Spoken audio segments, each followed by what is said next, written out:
Rabbil Alamin. Dengar ni dia jerak masuk hati. Bayar 9,000 pun tak apa. Tu imam ambil surah lagi panjang lagi kita syok. Habis Assalamualaikum warahmatullahi, Assalamualaikum warahmatullahi. Betul. Allahu Akbar. Lagu tu ya pula. Suara tu pun dengar sedap. Dia sembahyang di tempat kita dia tak dapat yang tu. Pasal apa? Imam baca sedap juga.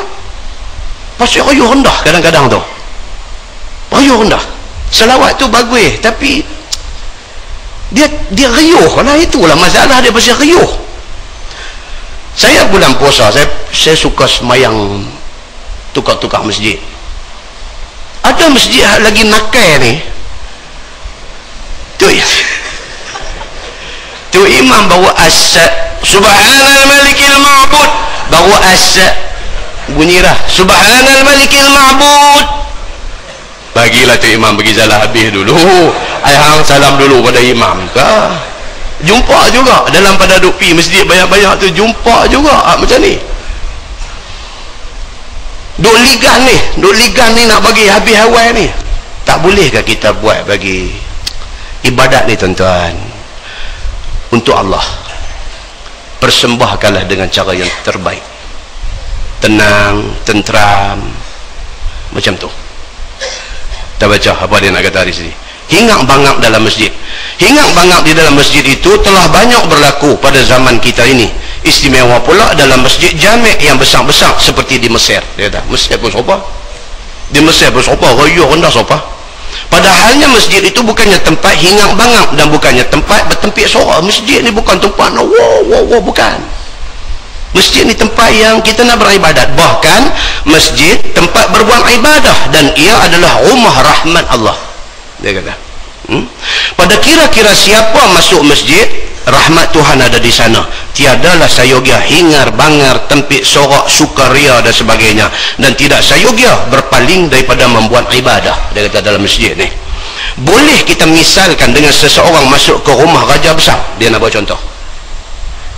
Bukan kata masuk masjid ni rumah Allah, pergi masuk istana raja. Dia kata contoh satu orang masuk istana raja, adakah boleh dia berlanggar laku dan buat riuh rendah dan hingar-bangar di istana?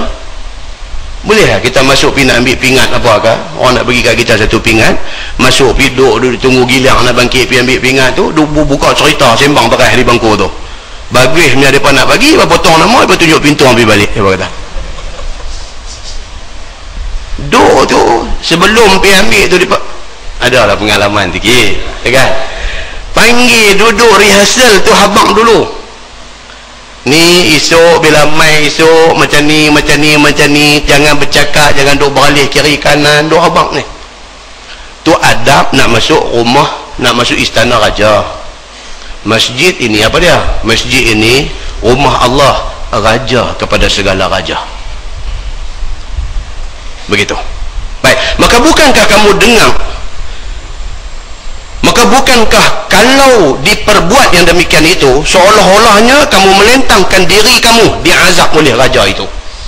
Kita pergi masuk buat riuh dari istana, tak adakah itu nak jadi punca kita nanti kena apa-apa tindakan sekali lagi? Maka demikianlah jua masjid, ia rumah rahmat Tuhan Malikul Muluk. Dia kata Tuhan yang menjadi raja kepada segala raja. Apabila masuk masjid, hendaklah masuk dengan tawaduk.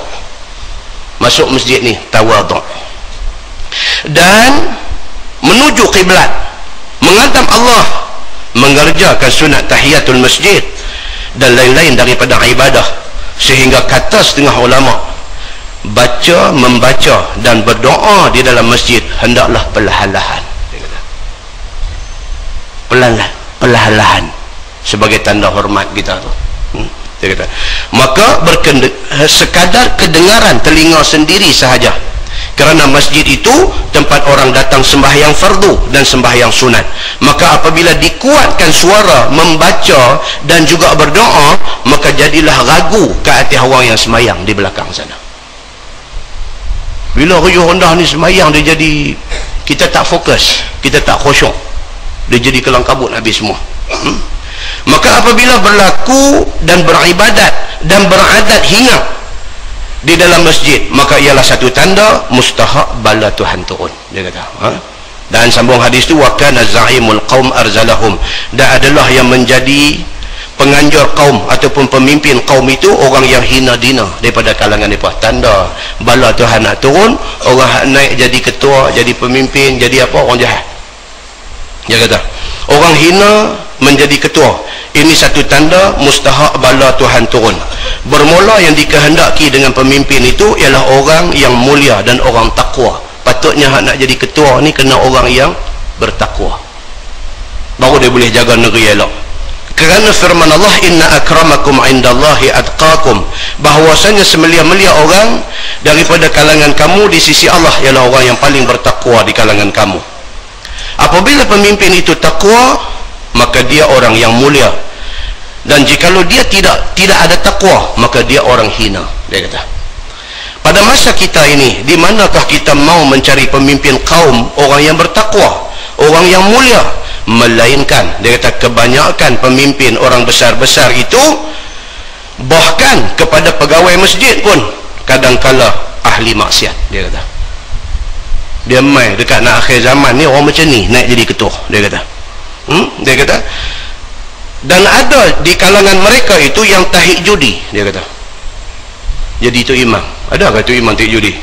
Kedah ni tak ada lah, di Kedah tak ada. Tahik judi pergi jadi pegawai masjid, dia kata. Ada yang tahik arak, ada yang kuat berzina, ada yang main perempuan haram, ada yang kuat makan riba. Cukup pula dengan jahilnya dan tidak mau belajar, dan meninggalkan sembahyang dan barang yang difardukan Allah. Melainkan jarang adanya orang yang saleh yang menjadi raja besar yang memerintah negeri, dia kata, di dalam alam ini. Itu dia pergi jadi lagu tu. Pasal apa? Pasal nak ambil jawatan, nak kena pakai duit. Bila ada duit baru boleh menang.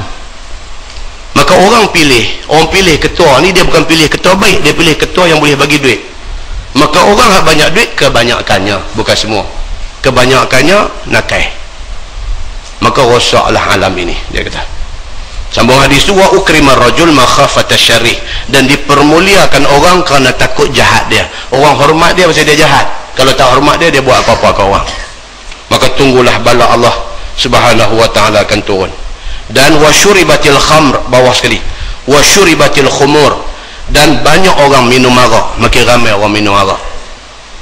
Tengok kes baru ni di Mahkamah Syariah Kuantan, satu model perempuan minum arak, kemudian dibawa ke mahkamah, dan kemudiannya dijatuhkan hukum sebat, dan perempuan ni pun dia terima hukum sebat yang dikenakan ke dia.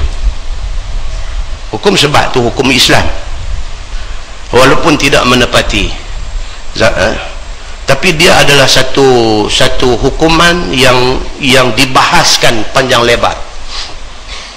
Kebanyakan ulama kata hukum sebat ke atas kesalahan minum arak ni hukum hudud. Ada sebahagian ulama dia mengeluarkan hukum ke atas minum arak ni daripada komponen hudud. Sebaliknya dia kata ini hukum ta'zir. Punca jadi macam tu di kalangan ulama ni, punca jadi macam tu. Sebahagian kata ini sebahagian hudud, sebahagian kata tak, hukum sebat kepada orang minum arak ni hukum ta'zir. Punca jadi lagu tu pasal apa? Hujah golongan yang menarik keluar hukum ke atas minum arak ni daripada komponen hudud ni. Dia kata kalau hudud tak ada tolak ansur. Kalau kata hadis Nabi kata sebat 40 rotan, 40 rotan. Tapi bagaimana mungkin Sayyidina Umar double jadi 80 rotan? Kalau hudud tak boleh ubah. Tuhan kata yang tu. Kalau kata curi, potong tangan. Tak boleh ganti dengan potong kelingkin ke apa, tak boleh. Dia mesti potong tangan. Tapi dalam bab minum arak ni, Sayyidina Umar sendiri atas nasihat daripada Abdurrahman bin Auf, dia ubah. Hak Nabi buat 40 rotan, dia buat 80 rotan. Samanuna jaldah, 80 rotan. Maka kerana tu sebahagian ulama kata hukum ke atas orang minum arak ni bukan hukum hudud, tetapi dia hukum ta'zir, mengikut budi bicara pemerintah masa itu. Kemudian pula hujah dia lagi, dia kata hadis yang kita baca tadi,